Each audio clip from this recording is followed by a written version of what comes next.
ஜோதி ரகசியங்கள் நேயர்கள் அனைவருக்கும் வணக்கம். நான் தான் மேஸ்டர் பரக்கண்ண பேசுறேன். இன்னைக்கு நம்ம பூஜை அறை சம்பந்தப்பட்ட ஒரு முக்கியமான பதிவு தான் பார்க்க போறோம்.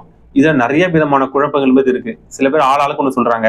சில பேர் ஈசானிய பகுதியில சில பேர் வரலான்னு சில பேர் சொல்லுவாங்க. அதே சில பேர் அதை மறுப்பு தெரிவித்து ஈசானிய பகுதி நீர் சார்ந்த பகுதி, பூஜை அறையில நம்ம விளக்கேற்றுவோம், நீருக்கு நெருப்பு ஆகாது, அந்த பகுதியில் வரக்கூடாதுன்னு சில பேர் சொல்லுவாங்க. சில பேர் அக்னி பகுதியில வச்சுங்கன்னுவாங்க. இல்ல அதிகம் மறுப்பு தெரிவிச்சுட்டு வாயு மூல வச்சுங்க, இல்ல கன்னி மூல வச்சுங்கன்னு சொல்லுவாங்க. ஃபர்ஸ்ட் எந்த இடத்துல வைக்கக்கூடாதுன்னு பாத்துங்க. கன்னி மூலை வைக்கவே கூடாது. கன்னி மூலையில பாத்தீங்கன்னா கன்னி தெய்வ வழிபாடு பண்ணுவாங்க, அதுக்காக சொல்லப்பட்ட ஒரு விஷயம். ஆனா கன்னி மூலையில பாத்தீங்கன்னா பொதுவாகவே பூஜை அறை என்பது அமைப்பை ஏற்படுத்தக்கூடாது. ஏன்னா ராட்சசன் வசிக்கக்கூடிய ஒரு பகுதியாக கன்னி மூலையை சொல்லுவாங்க. அதனாலதான் அந்த பகுதியை நம்ம பெரிய அளவுக்கு ஓப்பன் இல்லாம வைக்கணும், தலைவாசல் வைக்கக்கூடாது, படிக்கட்டு போன்ற உயரமான அமைப்புல ஏற்படுத்திக்கணும், பள்ளமான விஷயம் ஏற்படுத்தக்கூடாது. அதனாலதான் சொல்றாங்க. ஆனா கன்னி மூலையில பூஜை என்பது அமைக்காதீங்க, ஈசானிய பகுதியில அமைச்சிங்க. ஈசானிய பகுதி புனிதமான பகுதின்னு சொல்லுவாங்க. அப்ப புனிதமான அந்த பூஜை அறையை ஈசானிய பகுதியில அமைச்சுக்கிட்டு, அது எந்த சைஸ்ல அந்த பூஜை அறை வரணுன்ற விஷயங்கள்லாம் இருக்கு. அந்த பூஜை அறையில உச்ச பகுதியில அந்த வாசலை வச்சுக்கிட்டு சாமியை வடக்கு கிழக்க பார்த்து நம்ம அமைப்பை ஏற்படுத்திக்கிட்டு, நாமும் வடக்கு கிழக்கு திசையை நோக்கி சாமி கும்பிடுறதுல அமைப்பை ஏற்படுத்திக்கணும்.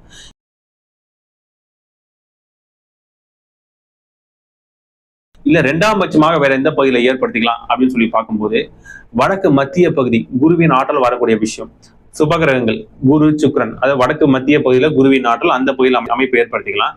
இல்ல கிழக்கு பகுதியிலும் அமைச்சிக்கலாம். இரண்டாம் பட்சமாக மேற்கு மத்திய பகுதியில் அமைச்சிக்கலாம். மேற்கு மத்திய பகுதியில் அமைச்சிட்டு சாமி கிழக்கு பார்த்திருக்கிற போல அமைப்பு ஏற்படுத்திக்கலாம்.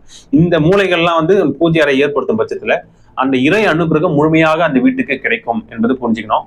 அக்னி மூலையில வாயு மூலை அமைச்சுக்கிட்டீங்கன்னா ஒரு இம்பேலன்ஸை கிரியேட் பண்ணிடும். வாயு என்பது நிலைத்தன்மையை கொண்டு இல்லாதது, ஒரு இடத்துல இன்னொரு இடத்துக்கு போய்கினே இருக்கும். அதே போல அக்னி மூலை என்பது அதாவது ஒரு உஷ்ணத்தை ஏற்படுத்தக்கூடிய ஒரு அமைப்பு, ஒரு சமமான ஒரு மனநிலை இறைவன் வழிபடக்கூடிய அமைப்பை கொடுத்துறாரு. அதனால அக்னி மூலையில வாயு மூலை அமைக்கவே கூடாது.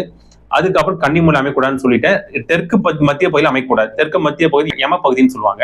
ஆனா அந்த பகுதியில் அமைக்கக்கூடாது. மேற்கு மத்திய பகுதியில சனியின் ஆற்றல் இருக்கக்கூடிய ஒரு பகுதி இருந்ததுனால ஒரு சனியின் நிதானம், அமைதி குறியீடாக சொல்லக்கூடிய விஷயமா இருக்கிறதுனால இரண்டாம் பட்சமாக மேற்கு மத்திய பகுதியில் அமைச்சுக்கலாம். இன்னும் நிறைய விஷயங்கள்லாம் இருக்கு. இது எல்லாமே என்னுடைய கிளாஸ்ல டீட்டெயில் எக்ஸ்பிளைன் பண்ணுவேன்.